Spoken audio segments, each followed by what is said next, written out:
پیر پکڑنا ضروری ہے، واجب ہے، یہ یاد رکھنا، لیکن پیر ایسا ہو جو اللہ کا نام سکھا دے۔ ایک مرید نے خواب دیکھا تو صبح پیر صاحب کو خواب بتانے آیا، حضرت میں نے رات خواب دیکھا ہے۔ پیر صاحب نے کہا ذرا جلدی سنا۔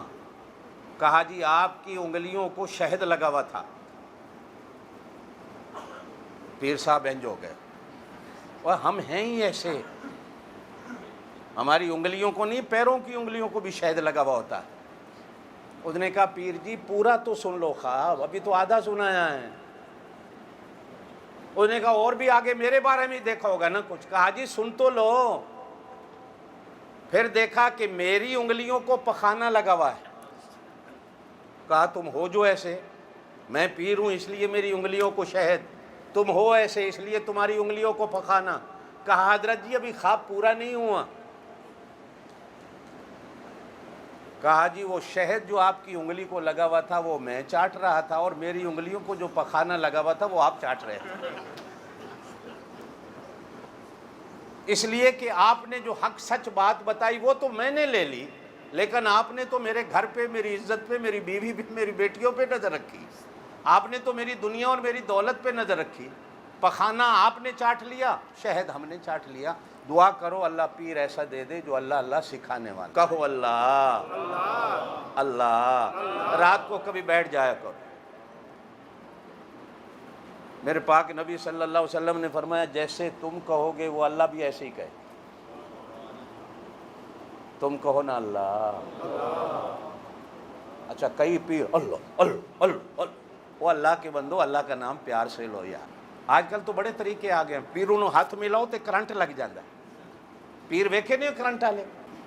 میں ایک دن کہہ رہا تھا پاکستان میں بجلی ویسے کوئی نہیں، ان پیروں کو کھمبوں کے ساتھ باندھو اور پھر تاریں لگاؤ اور کرنٹ لو، ان سے گھر گھر بجلی آئے گی، یہ لوڈ شیڈنگ ختم ہے۔ اب فراڈ کیا چکر بازی ہے، کبھی سمجھی ہو کچھ؟ ہاتھ ملاؤ تو کرنٹ۔ اچھا مسجد ہوتی وہاں ڈانس کرنا شروع ہو جاتی۔ وہ اللہ کے بندو یہ کیا ہے؟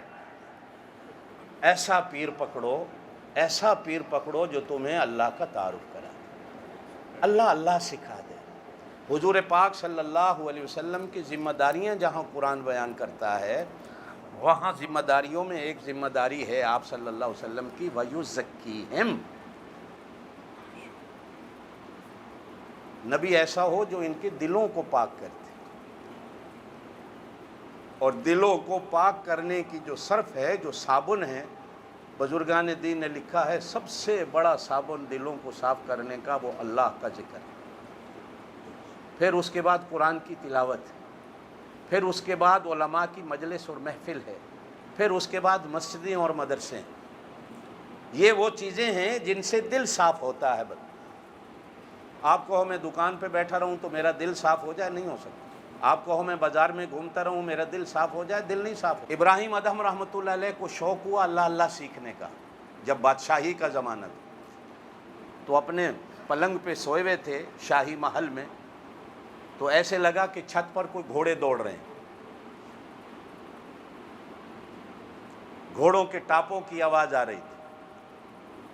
سکوٹی والوں کو، چوکیداروں کو جگایا، پتہ کرو کون ہے، چھت پہ گھوڑے دوڑ رہے ہیں۔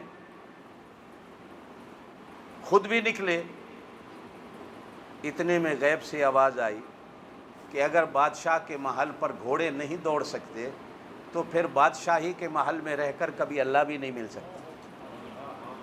اللہ اللہ سیکھنی ہے تو پھر ان کو چھوڑو محلوں کو، پھر یہ سونے کے پلنگ چھوڑو، پھر جنگلوں میں نکلو، اللہ اللہ سیکھو۔ صبح ہوئی، شہنشاہی کو ٹھوکر ماری، بغیر کسی کے بتائے اپنے ملک سے نکل گئے۔